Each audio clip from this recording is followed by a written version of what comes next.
bareng tapi gak nginep. Tapi kita kayak nginep modelnya.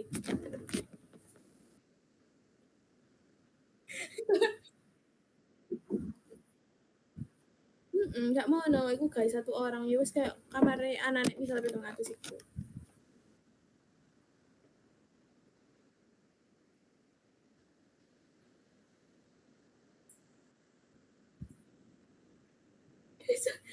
Jujur iya Din, aku yang anak pindah kamar aku yang mikir anjir. Jadi aku gak iso nginep. Kayak gini berdampak kepada kita.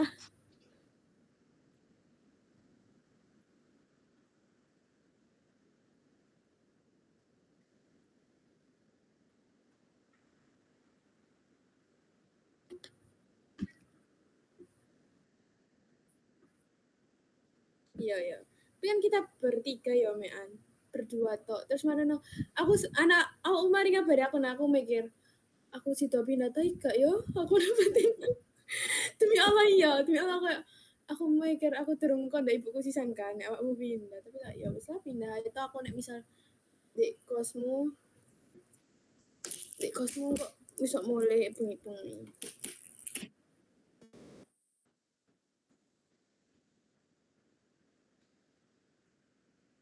Ya, dia kate pindah, dia lek kos ya ide.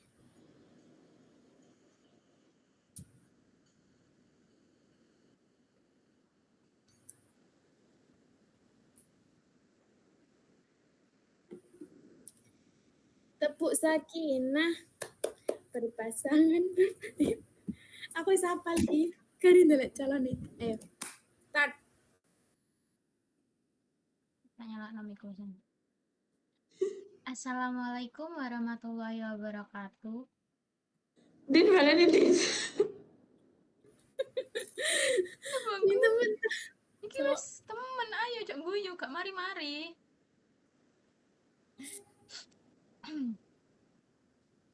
Assalamualaikum warahmatullahi wabarakatuh. Waalaikumsalam warahmatullahi wabarakatuh. Kami dari kelompok 3 akan mempresentasikan mengenai anatomi batang. Jadi, sebelum kami masuk pada subtopik, perkenalkan nama saya Andini Fitra Skarwangi dengan NIM akhir 064. Saya Rismodina Madina dengan NIM akhir 041. Saya Anaturatul Rahmah dengan NIM akhir 059.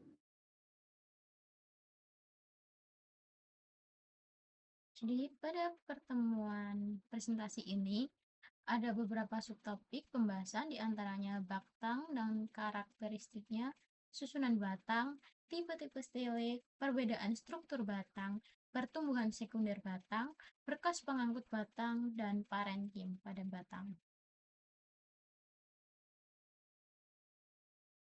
Baik, yang pertama yaitu pengertian. Batang adalah bagian utama dari tubuh tumbuhan yang biasanya berada di atas permukaan tanah dan berfungsi sebagai penopang organ-organ lain seperti daun, bunga, dan buah. Batang juga menjadi jalur utama untuk transportasi air, mineral, dan hasil fotosintesis.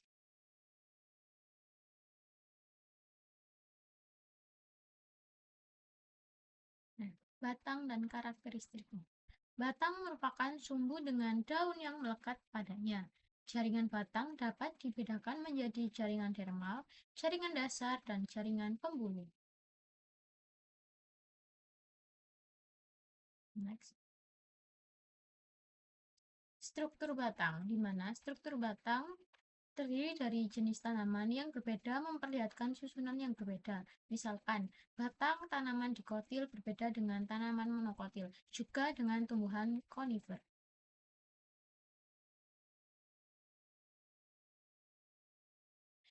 Struktur jaringan batang, di mana tadi dibahas batang terdiri atas 3 sistem jaringan, yaitu jaringan dermal, fundamental atau dasar, vaskular atau pembuluh. Variasi dalam struktur primer pada batang dan spesies yang berbeda adalah berdasarkan perbedaan distribusi relatif jaringan-jaringan fundamental dan vaskular. Nah, di mana di sampingnya terdapat gambar jaringan dasar, jaringan pembuluh, dan jaringan dermal. Di situ Jaringan dasar terletak paling luar. Paling luar itu yaitu jaringan dermal, jaringan dasarnya di antara dimasuknya yang di tengah itu, lalu jaringan pembuluh seperti itu. Next.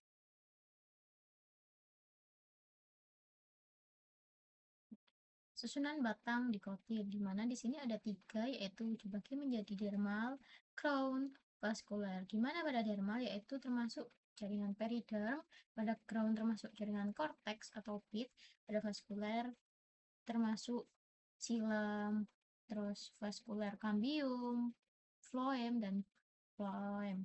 Next.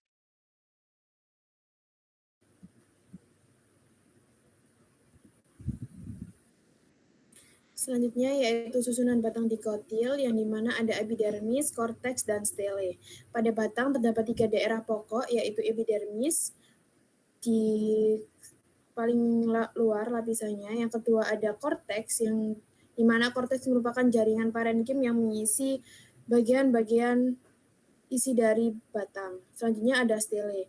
Pada batang paku-pakuan, tumbuhan berbiji serta tumbuhan dikotil umumnya ketiga daerah tersebut memiliki batas-batas yang jelas. Seperti pada gambar di samping yang menunjukkan di mana itu epidermis, korteks, dan stele. Nah, ini adalah susunan batang dikotil lebih jelasnya, yang dimana di sini ada berkas pembuluh, yaitu xilem dan phloem, yang dipisahkan di tengah-tengahnya ada cambium. Lalu di paling luar ada epidermis yang disusul dengan korteks. Nah, di mana selanjutnya yaitu ada stele. Stele ini mencakup jaringan parenkim pusat atau empulur dan jaringan pembuluh termasuk serat sklerenkim, phloem, cambium, dan xilem. Nah, selanjutnya yaitu susunan batang monokotil yang pada gambar di samping memiliki identifikasi. Yang pertama ada epidermis, nomor 1 ini adalah epidermis, 2, pada nomor 2 ini menunjukkan hipodermis, dan yang ketiga yaitu berkas pengangkut. Pada berkas pengangkut batang monokotil sangat berbeda dengan batang dikotil, di mana jika batang dikotil, susunan berkas pengangkut tersusun rapi melingkar, sedangkan pada batang monokotil, susunan dari berkas pengangkutnya yaitu xilem dan phloem tersebar. Selanjutnya yaitu ada parenkim atau korteks. Pada batang tumbuhan monokotil, batas antara korteks dengan stele mungkin jelas atau mungkin tidak. Nah, ini berbeda dengan dikotil, yang dimana perbatasan antara stele dan korteks itu sangat jelas. Nah, pada monokotil, parenkim dan korteks itu mengisi di antara jaringan pembuluh, epidermis, dan lain-lain.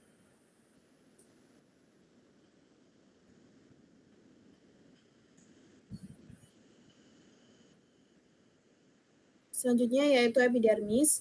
Epidermis batang umumnya disusun oleh selapis sel-sel dan mempunyai kutikula serta dinding sel yang berputin. Epidermis ini merupakan jaringan hidup yang sel-selnya mempunyai daya untuk membelah-belah. Sifat ini penting karena epidermis harus mengimbangi bertambah besarnya batang karena adanya pertumbuhan menebal primer dan sekunder.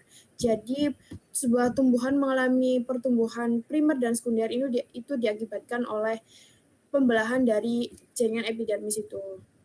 Selanjutnya yaitu ada korteks. Korteks batang tersusun terutama oleh parenkim, ruang-ruang antar sel yang nyata. Seperti yang sudah saya katakan sebelumnya, bahwa korteks di batang itu merupakan jaringan yang menyusun di sela-sela jaringan pembuluh dan epidermis.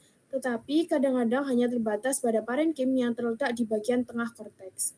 Pada kebanyakan tumbuhan angiospermae yang akuatik, korteks berkembang sebagai aerenkim dengan ruang-ruang antar sel yang besar. Ini berfungsi untuk menyimpan udara sehingga tumbuhan akuatik bisa mengapung di air dan bisa menambahkan penguapan air.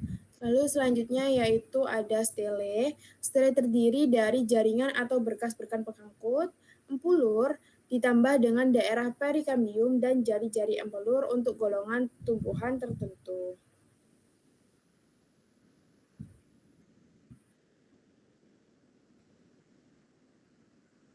Selanjutnya yaitu berkas-berkas pengangkut. Ini terdiri dari sistem vesikular primer pada tumbuhan yang terdiri atas berkas atau berkas-berkas variasi dalam ukurannya serta susunannya. di mana letak flem dan silem yang berbeda. Hal ini yang mendasari pengelompokan menjadi beberapa tipe berkas pengangkut. Kita mengenal berkas kolateral atau tertutup dan terbuka, bikolateral, konsentrik yaitu amfifasal dan amfikribal, serta radial.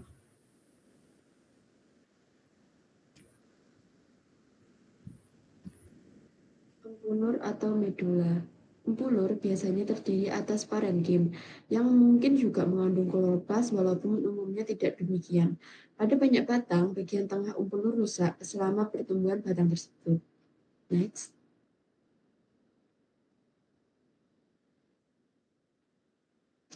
Perikamium atau perisikel. Perikamium disebut juga perisikel. Ini adalah jaringan yang disusun oleh beberapa lapisan sel melindungi jaringan vaskular. Perikamium dibatasi di sebelah dalamnya oleh floem primer, sedang di sebelah luarnya berbatasan dengan korteks. Di sebelah kiri tersebut merupakan gambar dari perikamium. Next.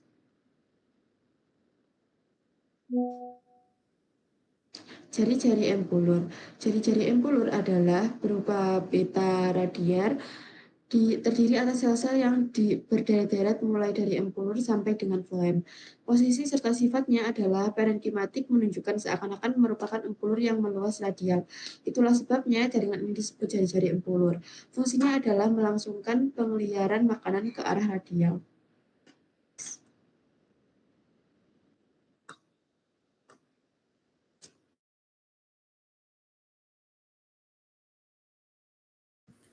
Selanjutnya yaitu jaringan parenkim.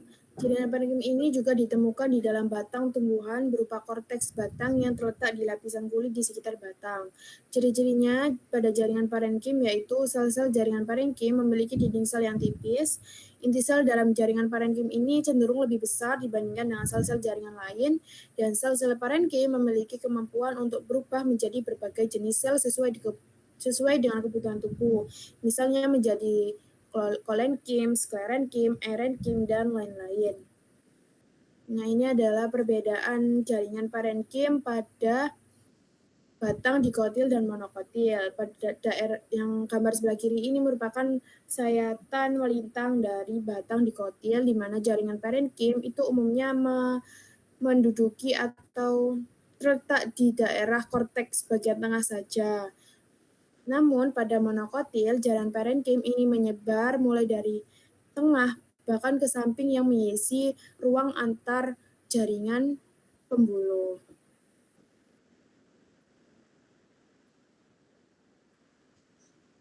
Lalu yang selanjutnya adalah tipe-tipe stele.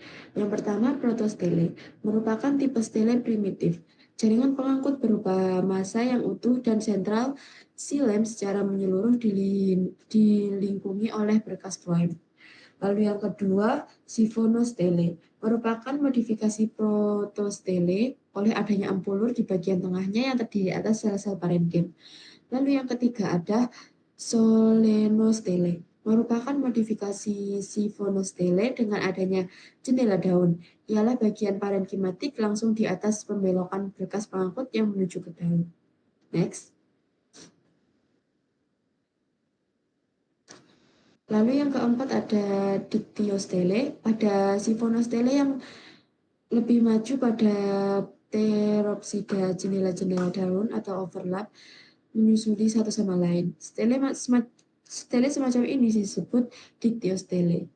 Lalu yang selanjutnya stele polisiklik. Tipe stele ini adalah yang paling kompleks di antara paku-pakuan. Strukturnya adalah sifonostelik. Tiap stele berupa sistem vaskuler internal yang berhubungan dengan sifonostele yang lebih luar. Eustele. Ini adalah modifikasi sifonostele di mana sistem vaskuler terdiri atas suatu lingkaran berkas-berkas pengangkut kolateral atau bikolateral terletak di sebelah perifer empulur. Next. Lalu yang ketujuh, ataktostele. Ini adalah tipe dengan berkas-berkas pengangkut tersebar di seluruh bagian batang. umumnya terdapat pada batang tumbuhan monokotil. Tipe berkas pangkutnya mungkin kolateral tertutup atau mungkin konsentrik amfifasal. Lalu yang ke-8, polistele. Pada polistele hanya ada satu lingkaran endodermis yang membatasi bagian stele tersebut terhadap korteks. Pada berbagai batang paku-pakuan fosil terdapat lebih dari satu lingkaran endodermis, masing-masing mengelilingi protostele dalam bentuk kecil. Stele semacam ini disebut polistele.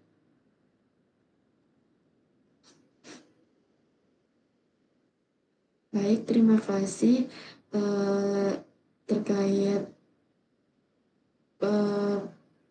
presentasi kita mengenai anatomi batang. Apabila ada kurang lebihnya kami mohon maaf. Wassalamualaikum warahmatullahi wabarakatuh. Waalaikumsalam warahmatullahi wabarakatuh.